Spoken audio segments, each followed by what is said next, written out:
This is Andy Gutierrez from StarWars.com, and you are listening to Coffee with Kenobi with Dan Zehr. This is the podcast you're looking for. This is Ashley Eckstein, Ahsoka Tano from Star Wars The Clone Wars and Star Wars Rebels, and you're listening to Coffee with Kenobi with Dan Zehr. Well, hello, my friends, and welcome back to Coffee with Kenobi, show number 544. This is your spoiler-free place for Star Wars community and conversation. I'm your host, Dan Zehr, thrilled to be talking Star Wars with each and every one of you. You can support Coffee with Kenobi by following the show on Twitter, Facebook, Instagram, Pinterest, and TikTok, and subscribing to the YouTube channel. Help spread the word by tweeting that you're listening, share it on Facebook, or invite your family and friends to tune in and share a cup of coffee with us. Coffee with Kenobi is a proud member of the Spreaker Prime program. I want to thank our official travel partner of CWK, MEI and Mouse Fan Travel. If you are interested in a no-cost, no-obligation quote for your next vacation, check out coffeewithkenobi.com/mousefantravel and let them know Coffee with Kenobi and Dan Zehr sent you. Thank you also to members of the CWK Alliance. Find out how you can join the Alliance for as little as $1 a month and get access to exclusive podcasts, videos, and much more at coffeewithkenobi.com/CWK Alliance. On today's show, David Motters and Dr. Gregory Cass join me as we look at all of the ways that Disney Plus's series Obi-Wan Kenobi added and enhanced the mythology of the Star Wars saga. So pull up a chair, grab your favorite coffee mug, and let's have some coffee with Kenobi.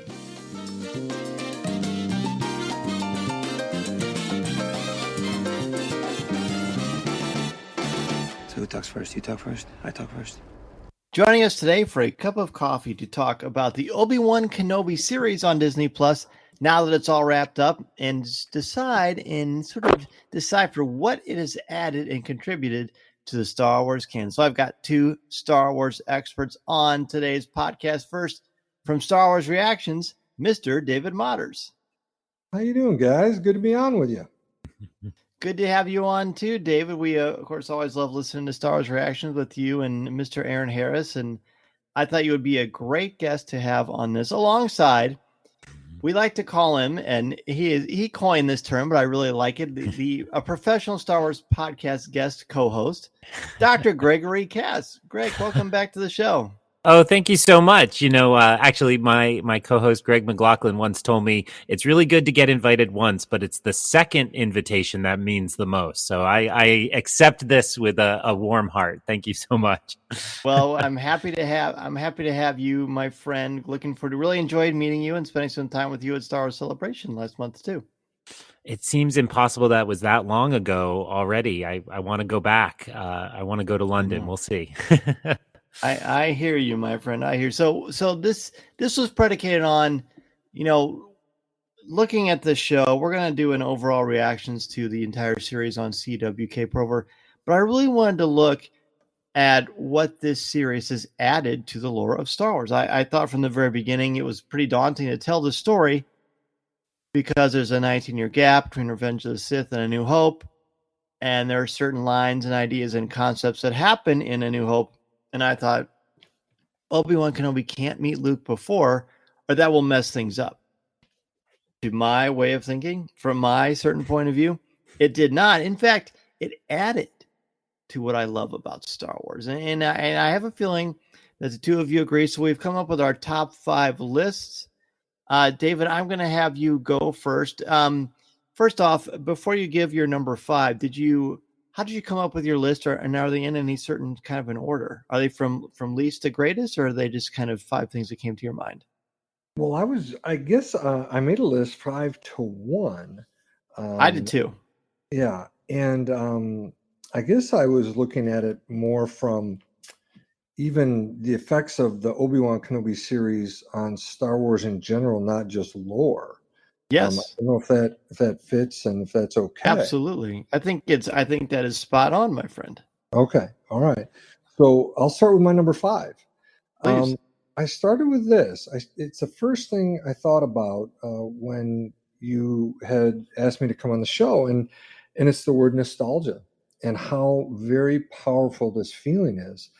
And Star Wars fans showed this in droves at Star Wars Celebration. I wish I could have been there with you guys, but I watched every hour on all 4 days of the Star Wars Celebration live stage. So, I got to see Ewan McGregor come on, and the fans started chanting Obi-Wan, Obi-Wan, Obi-Wan.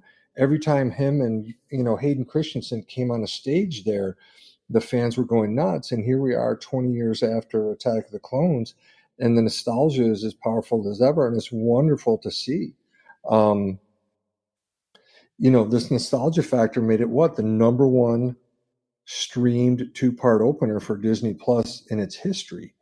And, Ewan McGregor even came on and filmed a little video to show and talk about that. So the nostalgia factor here and the effect of this series on Star Wars shows that nostalgia can play a really big role and really bring our love back around for the prequels at this time.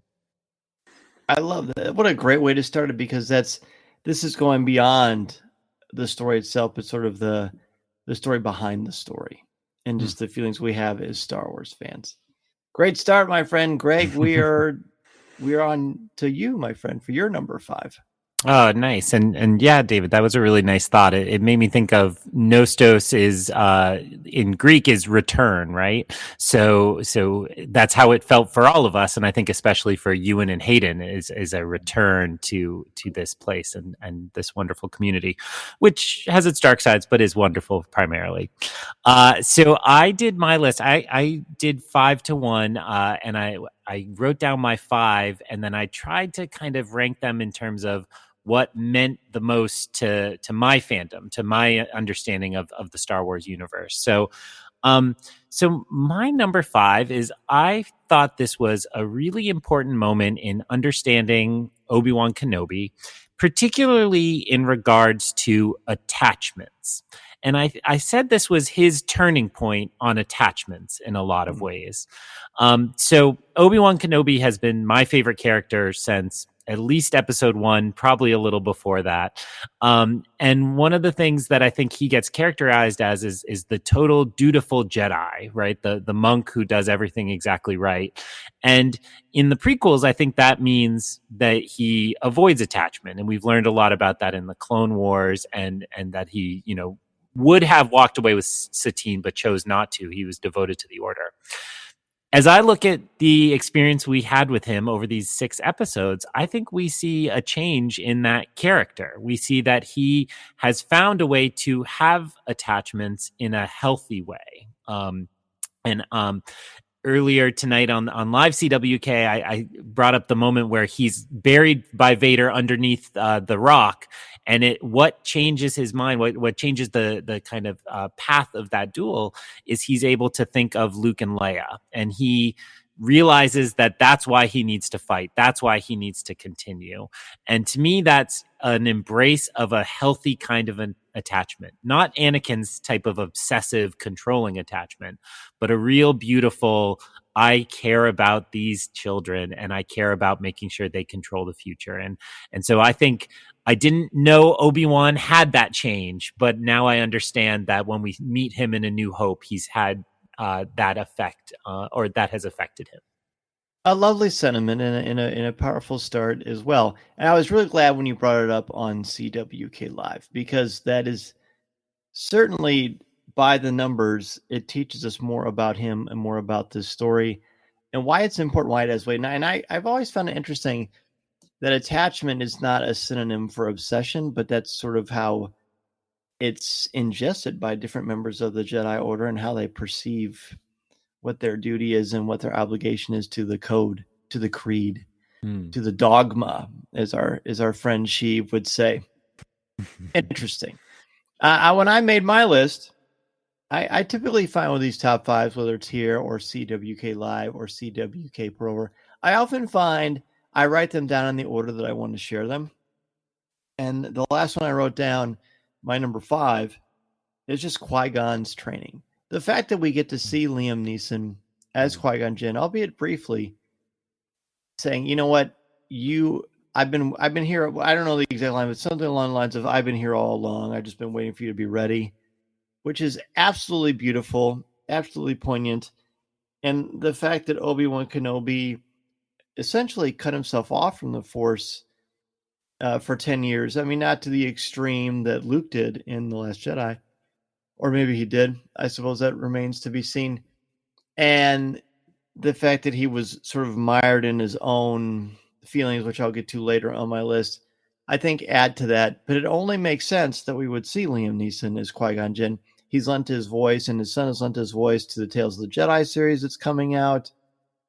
Of course, he voiced Qui-Gon Jinn in a few episodes, key episodes of Star Wars The Clone Wars. He's just a pivotal character. He's a pivotal Jedi. I think he's very much along the lines of what I think is what I picture the Jedi to be. I think he and Ahsoka are sort of the par excellence as far as the Jedi go, as far as how I understand them to be. So seeing that, getting to see it on screen, I think adds a lot of weight to the ends of Revenge of the Sith, because we get some lip service, and that was nice, but we kind of had to fill in the gaps in our own minds. Now we don't have to, so I love that we got that. All right, David, back to you for number 4.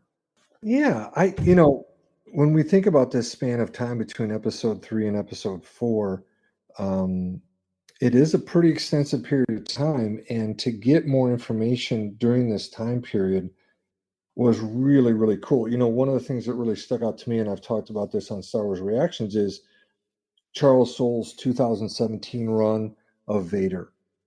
I went back, in fact, in in June, and reread all 25 issues. It's just incredible. And in that, he does show the Emperor introducing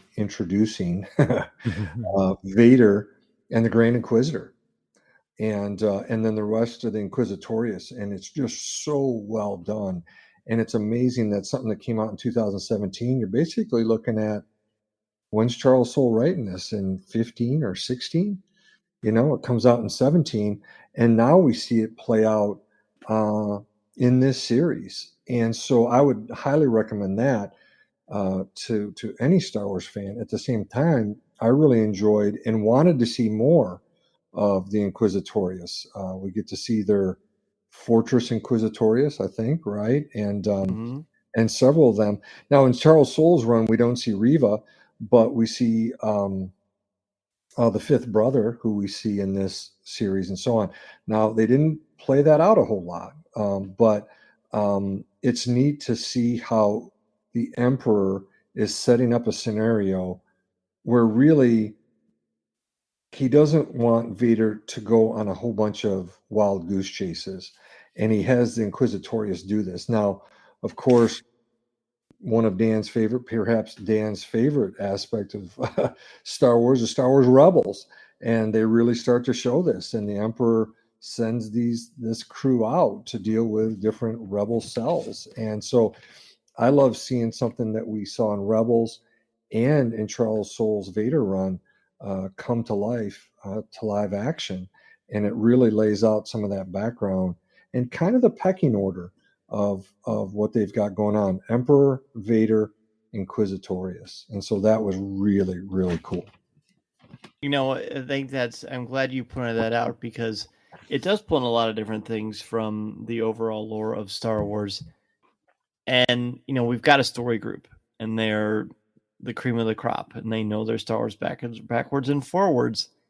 So it was great to see how they're all able to sort of collaborate and shake hands and come up with this nice little piece of the canvas. So great job. Great job, my friend. All right, Greg, number 4 for you. I'm going to stick with a theme, I guess, with David there. And so this is a first of a few things which are facts we knew about Star Wars that I now understand differently. And this one is Vader is really Palpatine's apprentice. And one of the things I enjoyed over the course of the 6 episodes and seeing Darth Vader is he had those moments like at the end of Rogue One where he has the raw power and he does the kind of dark fantasy that a lot of people have. But there were also a lot of moments where we see that he has learned a different kind of dark side power from Palpatine, and that's the manipulation and the playing with his food, right?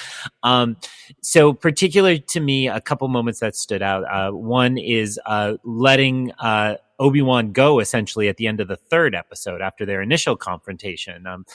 People on the internet like to say it's a plot hole or whatever, but I think Vader knew exactly what he was doing. He wasn't ready to end this there. He wanted Kenobi to suffer more, and he wanted to let it continue. And then the second revelation came in the final episode, the penultimate episode, episode 5, which is that he was manipulating Reva for a very long time. That, she was convinced that she had outwitted him and had this scheme and could rise through the ranks to kill him. And he knew he had her number the whole time. And it's very upsetting. And, I found myself really attached to her and was worried about her. But to me, that is a side of Vader we hadn't seen as much of. Now, David just referenced the Charles Soule books. We see it a bit there. It's there a little more than maybe it's been on screen. And it's really wonderful to think about, he's not just somebody who's going to hack and slash, but he's going to build these schemes and have these side plans. And I think if listeners haven't tried that comic run or other things to see that side of Vader, this gave you a good taste of it. Yeah, both Charles Soule and Kieran Gillen's runs on Darth Vader are extraordinarily good and really add some depth to the character, which I will talk about a little bit later as well.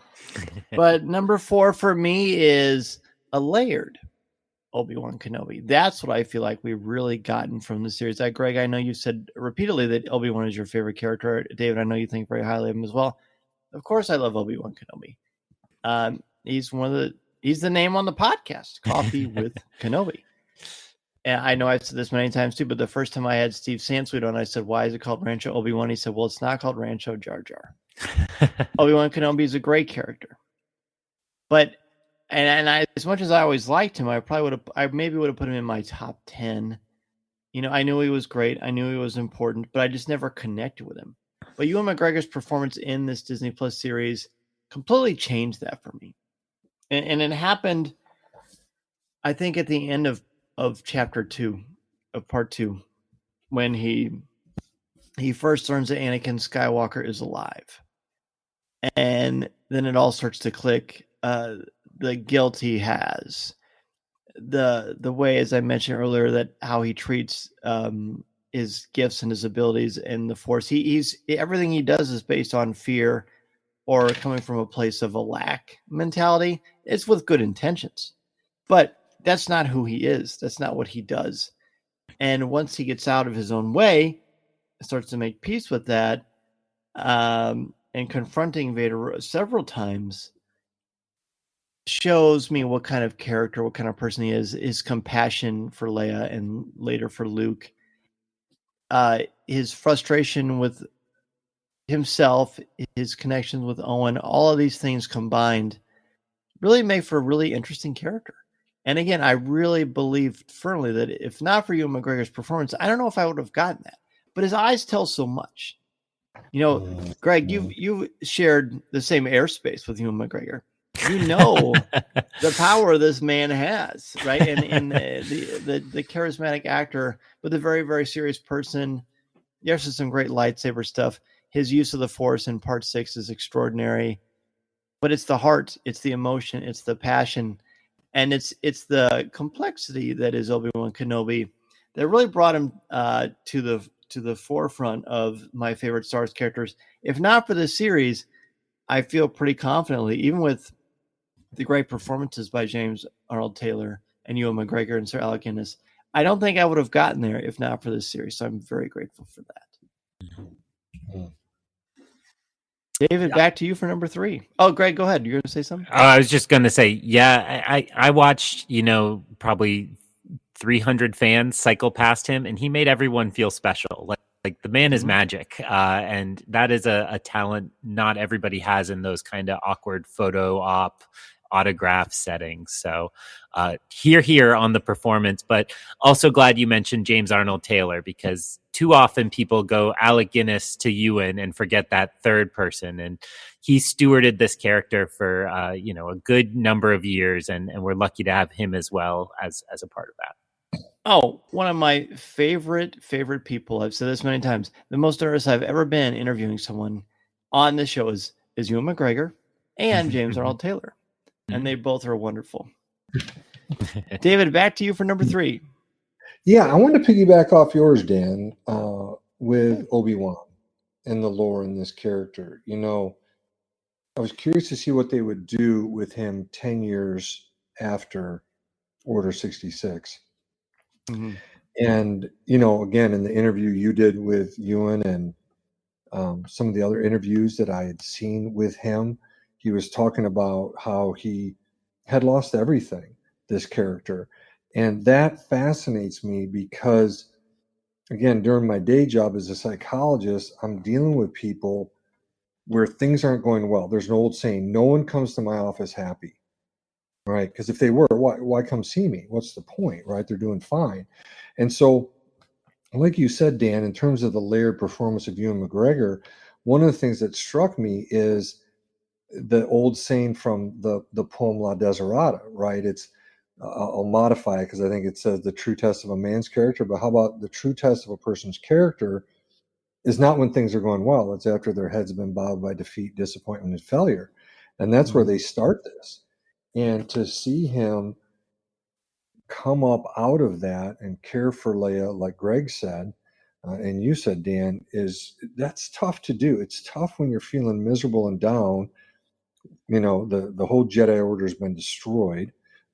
You've gone through the whole thing on Mustafar, but to start to break away from that and become the person he is just incredible. When he is talking to, and again, I mentioned this on CWK Live earlier, when he is talking to Leia on Alderaan, you know, I just watched it again tonight before we got on.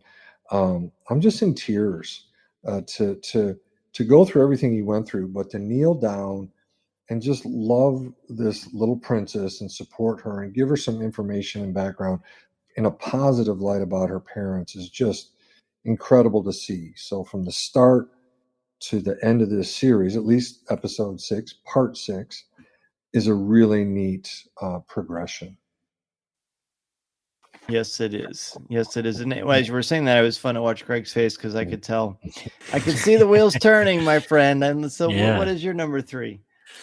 Yeah, well, and I was thinking my choice for celebration swag this year is I made little buttons that took the line from the trailer that just said "Hope survives," and that to me was the message of this show, right? And the original trailer said, "Between darkness and despair, hope survives." And so when you're talking, I was thinking a lot about those lines.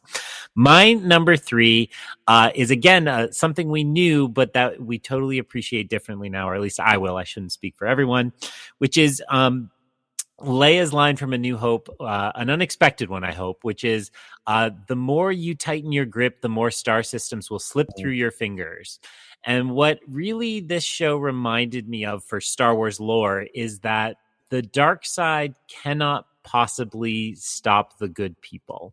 And the more control and power they exert over the galaxy, here we are at 10 years after Revenge of the Sith, after they ascended to power.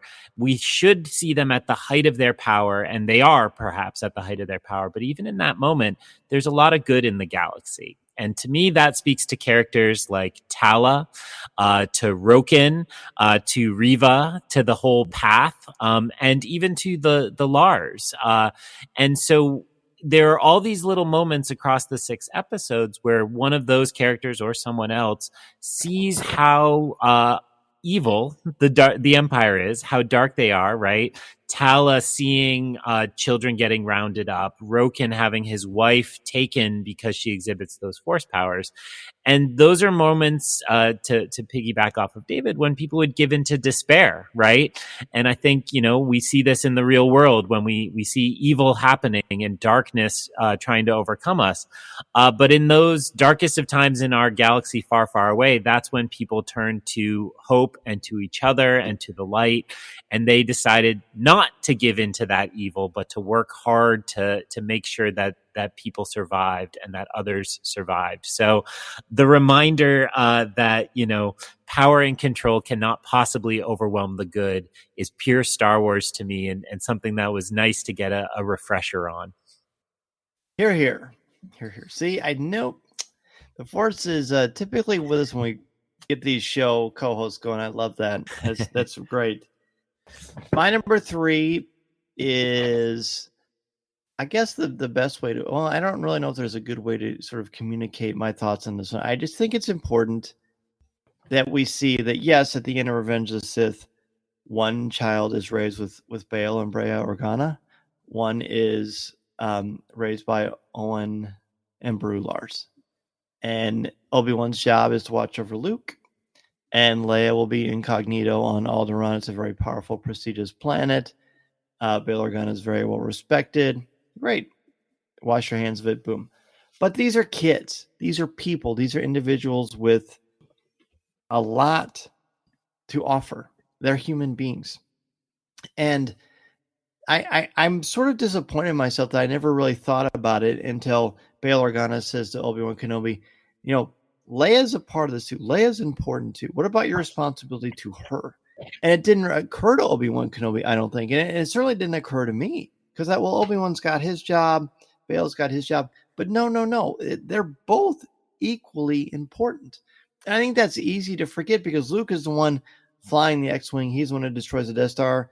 Leia's back, on the Rebel base, watching things from this really pseudo-futuristic monitor, and round we go, right? But that's not the whole story. And I've said this a lot of times as well on a broken record today.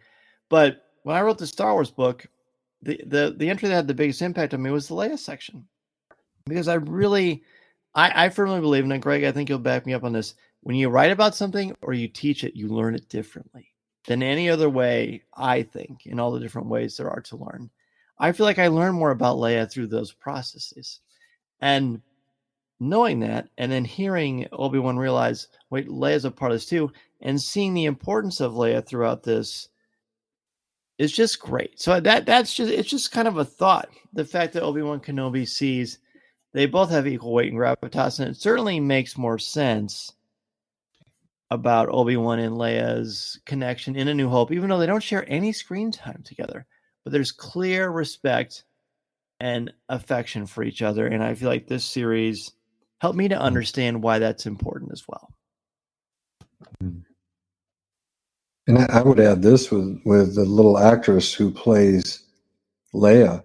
Just watching that last scene tonight again, where she looks at Ewan McGregor as a little actress, and she says, what will you do now? And he's like, I don't know. What should I do? And she says, I think you should sleep. And Ewan McGregor just laughs as Obi-Wan, and she just is incredible. And I've heard a number of other Star Wars podcasters and fans say that a lot of times child actors take them out of it because they don't have the experience of adult actors. And with her, this Vivian Lyra, is it Blair? Vivian Lyra? Yes. I know it's Vivian, but she's just such a incredible actress that, like you said, Dan, here she is just playing such a key role and bringing Leia to life. Unreal. Incredible. Truly well done. Well, let's go ahead and take a quick break. When we come back, we'll give our top 2 things that the Disney Plus Obi-Wan Kenobi series has added to Star Wars. The mythology, the lore, all of the above. This is Coffee with Kenobi. This is Vanessa Marshall, and you're listening to Coffee with Kenobi.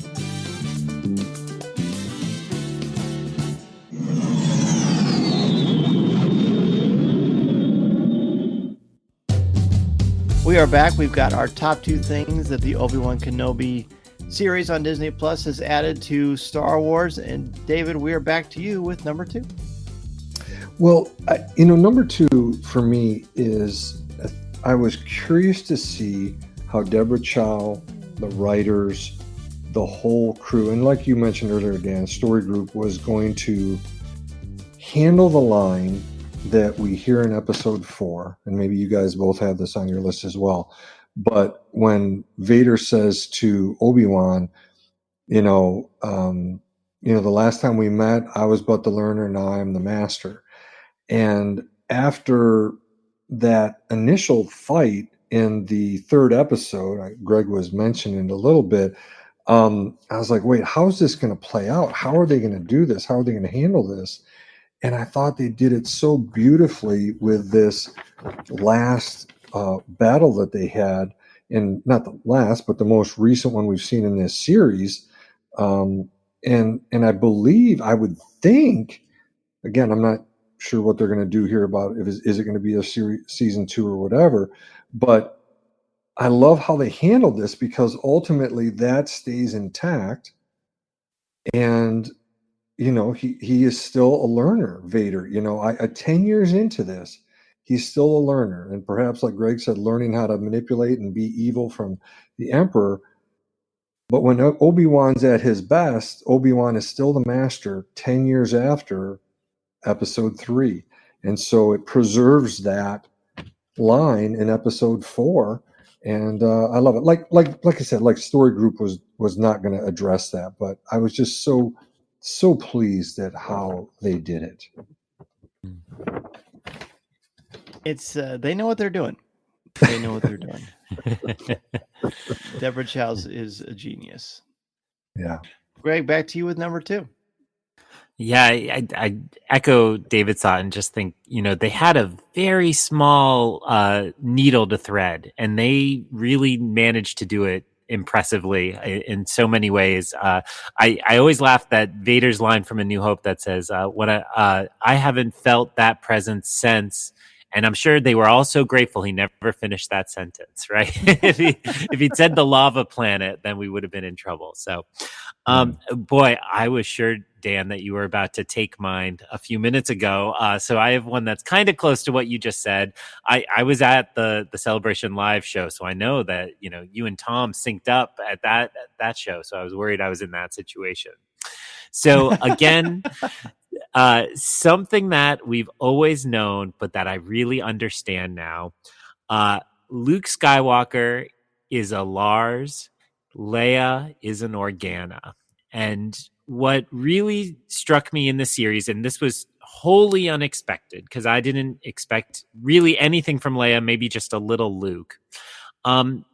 What I didn't expect is to see the love that each of those families has. I have a really good friend who, has formed his family through adoption. Giant Star Wars fan, always a little critical about Star Wars representations of adoption, right? That it doesn't matter which family you're in, you actually belonged to this other family prior to this show. And to me, not to speak for that friend, but thinking of my own reaction, I never thought about Leia being the daughter of Breha and Bail. And they gave us so many wonderful moments that affirmed those relationships. It's not just that she went into politics like her dad. She thought about politics differently, and they worked together. The little moments between Space Jimmy Smits and Leia, when he's excited about the starships as well, and he gives a wink or a nod, and at the premiere when that balcony scene happened, you could just feel that the crowd was feeling that relationship in a totally new way. And it was so wonderful, because now I look at Leia and I don't just see Anakin and Padme, I see Breha and Bail. And then it took until the last episode. I was really worried we weren't going to get much on Beru, but we did in that last episode. But particularly the line from Uncle Owen where Reva says, you love him like he's your own. And he says, he is my own, right? He really, truly loves Luke. And Uncle Owen's role in episode 4 is to be the curmudgeon and to be the guy holding Luke back. And so I think I naturally always thought of him as an uncaring parent. And I recognize now that was unfair. His love is expressed in a different way. He, is not the one to want him to go have adventures, but he's deeply protective and deeply loving. And the way they confront Reva, Beru saying like, I'm not leaving my home, just inspiring. And now I see their deaths at the beginning of A New Hope, not as the way Luke overcomes the obstacles to have his adventures, but a real loss and a real tragedy. Actually, the deaths of all 4 of them in the beginning of A New Hope. So right. No, definitely. It definitely, I feel like now that we've seen it all, it will make us look at A New Hope in a lot of this series and some of the movies a lot differently, which is super cool. My number 2 has not come up yet. We haven't really overlapped at all, which is very surprising. You know that pesky Tom Gross in here mucking up the works. So there you go. Actually, Tom was going to be on the show tonight with us. We're going to have the 4 of us home, but he was not able to join us. So we certainly look forward to what Tom thinks and what his top 5 are, and as well as all of you. But my number 2 is about Darth Vader. We haven't really talked about Vader all that much. But the biggest thing that this series added for me is that Darth Vader is mean. He is a jerk. He is nasty. Look, I've always said that Darth Vader is my favorite character. This series is making me rethink that statement because, yes, the imposing black mask and that gorgeous costume, the menace of James Earl Jones and his voice, and the power of Hayden Christensen and his performance, and him, when I talked to him, he said, well, I had a Vader coach for my movement, for my motions. You can see that he's so powerful with the Force. That scene where he rips that starship out of the sky, all those things, great. We've seen it in Star Wars Rebels. We certainly see it in the comics. We've read about it in the novels, but we've never quite seen it on live action Star Wars. So seeing it like that was great. But in part 3, when he tries to set Obi-Wan Kenobi ablaze and immolate him, and then lets him go and taunts him, he wants to hurt him physically, he wants to hurt him psychologically and emotionally. He wants to damage and destroy him the way that Anakin Skywalker, is damaged and destroyed and is forever altered. Some of it is by choice, but a lot of it is, a lot. I mean, David is certainly much more qualified to talk about this than I am because of what you do for a living in your day job. But I was really, really affected and impacted by Vader as a nasty, mean person. Nasty, unabashedly so. And I don't feel like there's any redemptive tissue in this series for Vader because that doesn't come till later because he hasn't met his son yet. Luke is the key to that. The son is the key to the redemption. Talk about a Christian metaphor too, by the way. But that is just so important, I think, to adding to the legacy of the big bad that is Darth Vader, further cementing him as, to me, the greatest cinematic villain in the history of film. Wow. Hear, hear. All right. Well, David, we are back to your top choice for what the Obi-Wan Kenobi series has added to Star Wars. Well, and again, here I am. I'm piggybacking off you. It is Vader. It is Anakin. And here is the maybe. Well, I guess I had more questions than answers, but I think I have more answers now in terms of when does Anakin become Vader? When is it, like Dan said, there's no redemptive tissue in Vader? But then, as he starts to learn about his son, hear about his son, meet his son, we start to get glimpses of Anakin coming back. And of course, by Return of the Jedi, he's intervening and helping his son defeat the Emperor and is redeemed. So that's been very interesting to me in terms of personality. And of course, like you said, Dan, you've talked about it a lot on CWK, the Shakespearean tragedy of this character, but then seeing him come back around. So it was fascinating to me to see him trying to leave some of these aspects of Anakin behind. His interaction with the Emperor, that was interesting. And watching it again tonight, you realize that the Emperor is saying something similar to him as to, how he speaks to Vader in Empire Strikes Back in the hologram, right? When he appears on the Star Destroyer to him. And it's this questioning of Vader, like, where's your focus? You're Vader, not Anakin.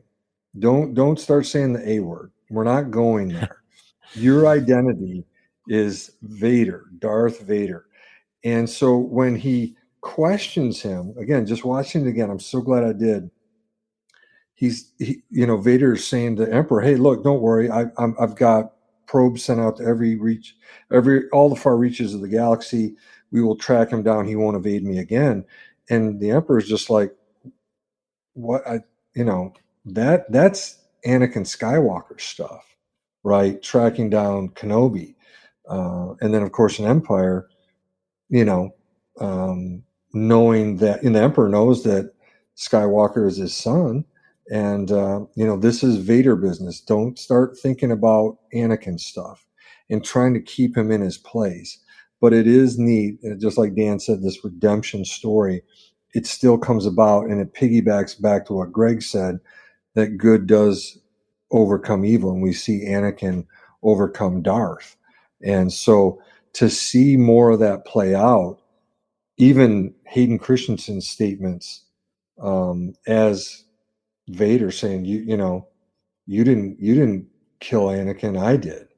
And so again, still that battle of trying to do it even 10 years in, but incredibly fascinating to see, and to see, Hayden, play some of that out. But like Dan said, he's still, the most tragic, probably most interesting character in cinematic history.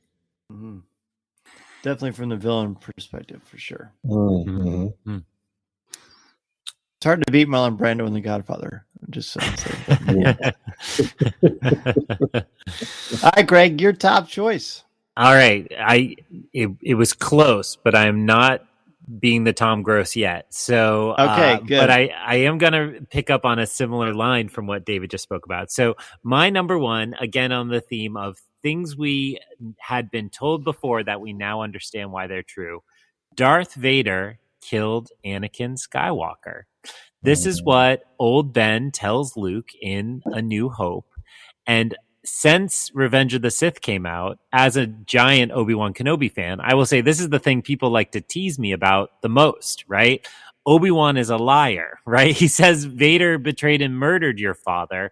And then the meme on the bottom half has Anakin burning on the lake, right? On the lava. So I am walking away from this series thinking that Obi-Wan Kenobi is not a liar, right? He reported to Luke with the exact truth as not only he believes it, but also as Darth Vader believes it. And so when Anakin and Darth Vader, that beautiful scene, and David, like you, I rewatched just some of that duel, and I'm so struck by the way that when there's a more Anakin line, it's blue reflected on his face. And then as it switches to a more Vader line, the red comes out a little more. It's really beautifully directed by Deborah Chow and obviously the whole team. But in that moment when he says, "I am not your failure. You didn't kill Anakin Skywalker. I did." It just struck me as such a rich moment in that character's history to understand that is how he sees his own tragedy, right? We all have interpreted his tragedy for him, but this is the first time we hear Vader explain the tragedy to us. And it's really powerful that I think Obi-Wan leaves that interaction with that truth. The fact that, he says, I'm sorry for all of it, with some of that great acting that Dan brought up before. And then he is able to accept, okay, I am absolved of this. He admits that he killed Anakin, and that is was out of my control. And we get a suggestion there. I believe Kenobi says, "Then my friend is truly dead," which echoes Luke Skywalker in Return of the Jedi saying, well, then if that's true, my father is truly dead. And I think, exactly as you both have been saying, that's the redemption that matters the most. We can't get that redemption yet. We have a lot more journey to come to. But there is this moment where the Kenobi character comes to a sense of closure, perhaps, on this horrible set of events that has befallen the two of them, these brothers, right? To jump to Mike Chen, the brotherhood is present here in that moment. Yeah, I think it's so important that Like, I feel like that scene is somewhat been misinterpreted by some people, because to me, Vader isn't like giving Obi-Wan absolution or saying, "Oh, don't worry, I killed him." Haha. No, he's trying to bother. He wants to bother Obi. He wants to make him feel defeated and destroyed, like he is some sort of a failure. He's bragging about what he thinks he's done. And just by the notion of him saying that tells me that it's still not quite all the way true as well, which is pretty great. For the record, I've never thought Obi-Wan Kenobi was a liar. They're different people, but they're not different people. And Hayden Christensen told us, he told me, I see him as the same person. Now this series helps us to see that that is in fact true. And that is hard to wrap our heads around, because we don't think like that, because we're not psychopaths. Well, Vader isn't a psychopath. Vader isn't a psychopath, but he's definitely deeply disturbed. He's not a sociopath either. He knows right from wrong. He purposely chooses wrong all the time. That's part of his curse. How would you classify him, David? Well, this is interesting, because the terminology has changed over time. In the DSM, that's the Diagnostic and Statistical Manual, that as psychologists, psychiatrists, social workers, we use this. They've moved away from the term psychopath and sociopath. Those are persons that we think about with Jeffrey Dahmer, Ted Bundy, things like this. And so the most current terminology is antisocial personality disorder. And that's the current terminology. I don't know. I struggle with that, because I feel like when you do behaviors like that, it's kind of like, well, look, hey, I've got an excuse. I have a personality disorder, And so I would say that someone like Ted Bundy, like, he is a sociopath, a psychopath. He, if it's any social personality disorder, is you don't have to have on your resume that you've killed anybody. You can still have that. But Ted Bundy, when he went from Seattle, Washington, all the way across our country, all the way down here to the state of Florida, he finally got caught in Tallahassee. Ted Bundy was very smart, and he knew exactly what he was doing. Like you said, Dan, Vader knows what he's doing. So I do see Vader as more than antisocial personality disorder. I see him like a Ted Bundy. He is someone who, when he goes down that street, he picks that teenage boy up and breaks his neck. They show that. We saw what Vader did in Rogue One, and so I think he would right now meet closest to those two interchangeable terms, psychopath or sociopath, at that time. Wow. And when he's redeemed, he's obviously away from that, and we wouldn't meet criteria for that. No, yeah, that's a pretty powerful lens, which I appreciate your professionalism and looking at that, because that, again, it makes it sort of harder to like him. I mean, you know what I mean, to a degree. Mm-hmm. My number one is much lighter than this. I mean, I started the Vader thing. It's my fault. But to me, it's the Obi-Wan and Leia relationship. I talked about it throughout my list, but really, I think the way that she clearly shows major compassion, empathy for him, doesn't want him to give himself up. The fact that he goes back not to get closure, but just to see her again, to let her know that he's okay. He really loves her. He cares about her. There's a connection. There's a mentorship there, but they also kind of look at each other as equals to a degree. And I think that's just a testament to the kind of man that Obi-Wan Kenobi is. I mean, yes, they're not equals because there's a massive age gap, and Obi-Wan has seen much more at this stage in the story than Leia has. Although Leia will certainly more than hold her own throughout the history. In fact, maybe she sees even more by the time it's all said and done. Whatever the reason, Obi-Wan, where is he? Come on. When everyone keeps talking about when Luke sees Leia on the Death Star and he introduces himself, she's more like, she takes him seriously and the situation seriously when she hears the word Obi-Wan Kenobi. We see Obi-Wan Kenobi's care and concern when he's stroking his beard, looking at the hologram of Leia You must learn the ways of the Force if you were to come with me to Alderaan. I've been waiting for 19 years, but as soon as I see Leia's hologram, boom, my cards are on that table. No more subtlety or sort of easing into this. No, let's go. Let's do it. We see why, and it's beautiful, and it's lovely. And both actors are tremendous. It tugs at our heartstrings. We respect them both even more. You could easily do an entire month of shows just on Leia and her importance in this series too. And I feel like they both bring out the best in each other. So that's why, to me, it's Leia and Ben's relationship. Their bond is the biggest thing the series has added to Star Wars for me.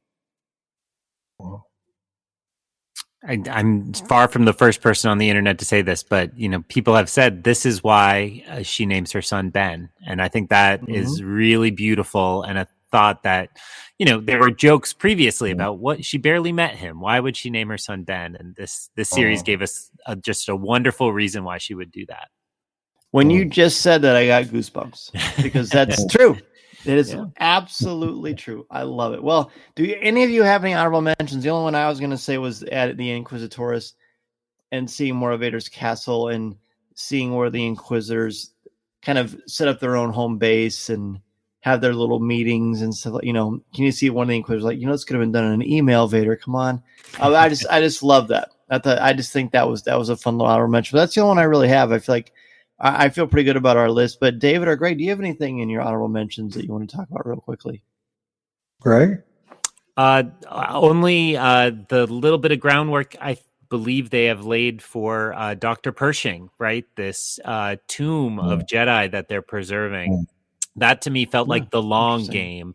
And while it didn't really make my list because it's not so important right now, I think there's more to learn about why they're preserving the Jedi and what their plans are. And it's a wild guess that it connects to Pershing and Grogu, but it seems like that's why we have a story group. As we said, a story group very good at their job.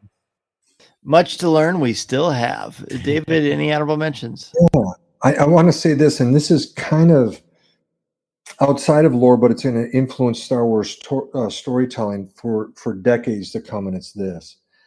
Lucasfilm and Disney Plus, they showed that they could deliver a series with A-list characters. Now, someone might say, well, big deal. But listen, this is huge. The Mandalorian is an unknown character that they bring about, incredibly successful. Boba Fett, what was the statistic? I don't know, 37 seconds of speaking or something over how many movies. Again, a really loved, enjoyed character, but not like Luke, Han, Leia, not like Vader and Obi-Wan. And to do what they did in this series, I'm just telling you, it's not hyperbole. It is incredible what they did. I think back to May 31st, 2019, Dan, our esteemed host here tonight, is at Disneyland. And he's standing in front of the Millennium Falcon, and who comes out but George Lucas? And I remember what he says, to Bob Iger. He said, "This is incredible. This could have gone horribly wrong." He's brutally honest.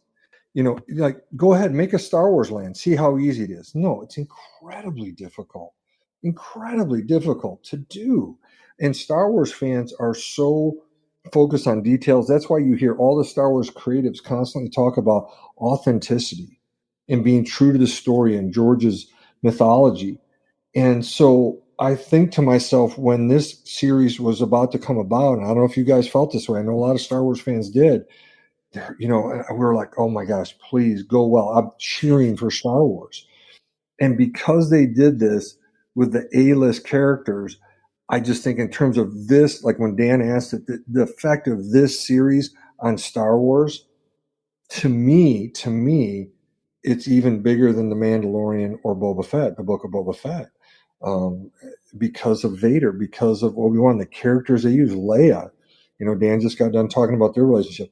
It's huge. And now this opens the door, I hope, for other creatives to really take a big swing. I think like Filoni really encouraged them to use Vader instead of Maul in this series, to take that swing and to get these big A-list characters, and they did it. In my opinion, my humble opinion, they did it, and the effect on Star Wars is going to be just incredible. I love that. And look, we're biased because we're of a certain generation per se, but Vader's the best. Obi-Wan's the best. It doesn't matter when you were born or what trilogy you grew up with or what have you. These characters have the most behind them because they mean something. If you can use them, use them. But the story has to be one that needs to be told and told well, which leads me to the last question before we wrap up. Should there be a season 2? Greg, let's start with you. I mean, I have confessed that I love Obi-Wan Kenobi more than any other character in Star Wars. And this was actually my final question to Greg McLaughlin over on Red Bull Base Card Podcast when we did our show. And so I mean, I'm on record. My feeling is I agree with what David just said. I was incredibly nervous for everything. I had purchased my Ewan McGregor autograph and I'd brought along a Kenobi poster, but I also had brought along a prequel trilogy poster because if the premiere was I was like, I don't want to risk it if this is something I want to forget. It didn't. I loved it. I got the Kenobi poster signed. It's a treasure. I love it. All of that being said, I think you tempted fate once and you created something beautiful and wonderful, and you told a story. I think I said this to Dan a while ago. It made me feel alive, right? It's what good stories do. It made you feel hope, and the reason we tell stories to each other, and it was so perfect. I think we should just walk away. My voice is like emotional as I say it. I think, you pulled it off. It was incredible. Let Deborah Chow do whatever Star Wars project she wants. But I'm going to say, let's just leave it as one special series. Well said. David, what about you? Agreed. They, catching lightning in a bottle is incredible. I think they did it here. Going back and looking at it and looking at the history, I do think, from what Ewan McGregor has said and Deborah Chow, they stopped, re-looked at it, really looked at scripts, rethought the whole thing, and just really took their time and did it well. I think these 6 episodes are fantastic. I think, again, that statement less is more applies here. And just like Greg said, whether it's Deborah Chow or Bryce Dallas Howard, please have them direct a Star Wars feature film. But she did it. She knocked it out of the park, and let's leave it contained like that. Love it. Well, so it took 19 years between, the 2 trilogies, right? Story-wise. It took 17 years to get another Ewan McGregor's Obi-Wan Kenobi. I can wait another 17 years, or I can never have another one. Look, if they announce I'll be season 2, I'm like, okay. I'm going to be excited. I'm going to watch it. I'll be talking about it and having Greg and David on to talk about it. All givens. But what isn't a given, though, is like, I'm not someone that always has to have more. When Mason was in 2nd grade, he learned a new saying: you get what you get and you don't throw a fit. I really like what we got. I love what we got. It exceeded my expectations, which I tried to temper. Because as I've also said before, expectation without regulation leads to fan constipation. I don't have that. I'm regular. I'm good. I'm good.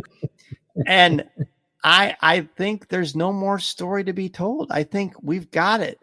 Look, if he bumps into Leia and Luke again, then we're stretching the limits of credibility. As far as Luke not recognizing Obi-Wan Kenobi in New Hope. Right now, it makes perfect sense to me. If you meet one person, when you're 10 for 10 minutes in the entire course of your life, then you're 19, that's not going to leave a big impact on you, right? If we get more, then the verisimilitude is severely eroded. Now, Deborah Chow and everyone at Lucasfilm, they know how to tell a great story. Can it be done? Yes, but I don't need it. I'm so at peace with what we have. I think it's great. Wrap it up in a little bow and put it on the conveyor belt, and we'll move on to something. We've got Andor, we've got Ahsoka, we've got 40 plus years of great Star Wars stuff. I think we're good. So I'm I hope there isn't a season 2. That's it. I hope there is not a season 2. And again, not that I won't watch it, but I think we've got everything we asked for and more. More. Now, can we throw more Vader in there? Sure. There's plenty to tell with Vader. I mean, I think the cool thing about Vader in the series is that he didn't grow, as I believe one of you mentioned. He hasn't grown, and he shouldn't. He's a villain. Like his whole legacy is predicated on no growth. It's like the Seinfeld mantra: no learning, no growth. Right? That's what Darth Vader is. And so you can play with that all you want because you want to see cool special effects. I do too. But as far as Obi-Wan Kenobi story, I think we're good. All right. Love that. Was fascinating. Boy, you guys were fantastic. Undoubtedly, people are going to want to chat with you more and hear more of your great ideas, observations, and reflections on Star Wars. David, please let everybody know where they can find you and your wonderful Star Wars Reactions podcast. Absolutely. Where to find me? The best place is Twitter, and I've had the same Twitter handle forever, and it's David @David_Modders, Modders. There is an S on the end. If somebody wants to respond in a more longer form, they can always do it at my email address. It's david@StarWarsReactions.com. I'm on Instagram. I don't post that much. Greg does. I'm hitting like on all of his. When I see the Obi-Wan Kenobi poster sign, like, and every other picture that Greg put up, I'm like, as well as yours, Dan. But I do put stuff up periodically on Instagram. That's just look up my name, David Modders. And of course, as Dan mentioned, I do a podcast. We used to be on the Coffee with Kenobi network, and we did Rebels reactions. We're now Star Wars reactions. And I co-host that with my brother in the Force, Aaron Harris. And so people can just look on their podcatcher for Star Wars reactions, and they can listen to us talk about all kinds of Star Wars goodness. It's well worth your time. You should absolutely subscribe if you have not done so already. And if we were to subscribe to all the podcasts Greg was on, is there like a limit? Is it possible? Greg, Dr. Katz, thanks so much for, again, coming back to Coffee with Kenobi. Hopefully the second time was, in fact, as Greg McLaughlin promised, would be even better. Where can people find you?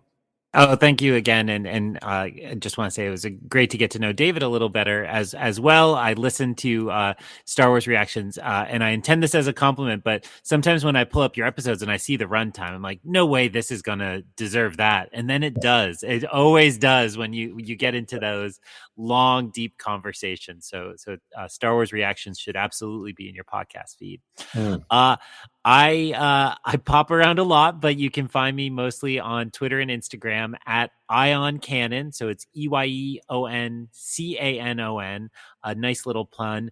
And I will always post there if I pop onto a different show. My usual home is on Rebel Base Card with Greg doing his reaction show subsets, which always involve breakfast in the title, and I always butcher them and forget them. But we are cooking up a plan for Andor as we speak, and look forward to that. And I hope it's okay to just also mention I am actually starting to host my own podcast. However, it's not a Star Wars show. So starting this week, I am hosting a show called Through the Glass Columns, which is a read-along podcast for the Wheel of Time books. The whole premise is that my best friend Tyler is an incredibly, fanatic Wheel of Time fan and loves every bit. And I myself know absolutely nothing about Wheel of Time. Cool. So I bring my enthusiasm for other fandoms to it. But we are starting this week. It's called Through the Glass Columns, and we're going to read 30 pages a week. So if you pick up a cheap copy of the book or grab the audiobook from an Audible or some other service, you can follow along with us one show a week where we talk about roughly 2 chapters of the book and have a lively discussion about it. Brilliant. I'm very glad that you said that. I hope everyone will be sure to check them out. Well, thank you both again so much for being back on Coffee with Kenobi. Listening to Coffee with Kenobi, you are, with Dan Zehr, the podcast you're looking for. This is...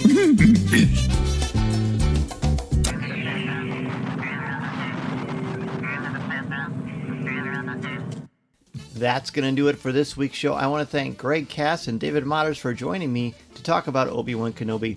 You know, it's a shame that it's over, but it's also not a shame because we got a complete story. I was really happy with it, and I'm interested in what you all think about it as well. MEI and Mouse Fan Travel is the official travel partner of Coffee with Kenobi. You can go to coffeewithkenobi.com/mousefantravel for a no-cost, no-obligation quote that can help you plan your magical vacation to Galactic Star Cruiser, Galaxy's Edge, the theme parks, the Cruise Line Star Celebration, or they even helped me when I went over to Europe last week and were fabulous. Not only can you get an amazing magical vacation where they take care of all the details and heavy lifting for you, but you also help support me and Coffee with Kenobi in the process. CWK Live is every Monday night at 7 o'clock p.m. Central Standard Time at coffeewithkenobi.com/live. That's where you can go for your top fives, get them ready, and your voice will be heard on every single show. We're going back to look at Star Wars Rebels again, so be sure to get your rewatch going for Star Wars Rebels and join us. The CWK Cafe is our amazing Facebook group for Star Wars thoughts, comments, reviews, and opinions in a family-friendly, spoiler and drama-free place. Our group keeps growing and growing, and it's not too late to become a part of the dialogue and conversation. Coffee with Kenobi is possible because of the members of the CWK Alliance. Thanks to you, this podcast, Facebook Live, event coverage, and so much more come to life. Find out how you can help the show for as little as $1 a month by joining the CWK Alliance, and you will receive access to CWK Prover, an exclusive weekly audio and video podcast not heard anywhere else. You can go to coffeewithkenobi.com/CWK Alliance to find out more.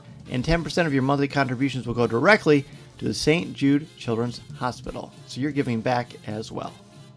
The website is coffeewithkenobi.com for Star Wars news, announcements, reviews, videos, and so much more. You can email me at danz@coffeewithkenobi.com.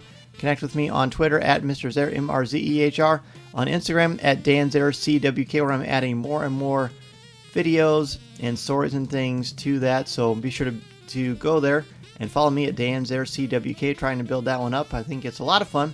You know, talk about things besides Star Wars, but all kinds of pop culture, travel, all that good stuff. You can also find me on LinkedIn. Coffee with Kenobi is, of course, all over social media, Twitter, Instagram, Pinterest, and TikTok. You can give the show a like on Facebook at facebook.com/coffeewithkenobi, and you can also subscribe to Coffee with Kenobi's YouTube channel. Please take a couple of minutes to rate and review the show on iTunes, Google Podcasts, or Spotify.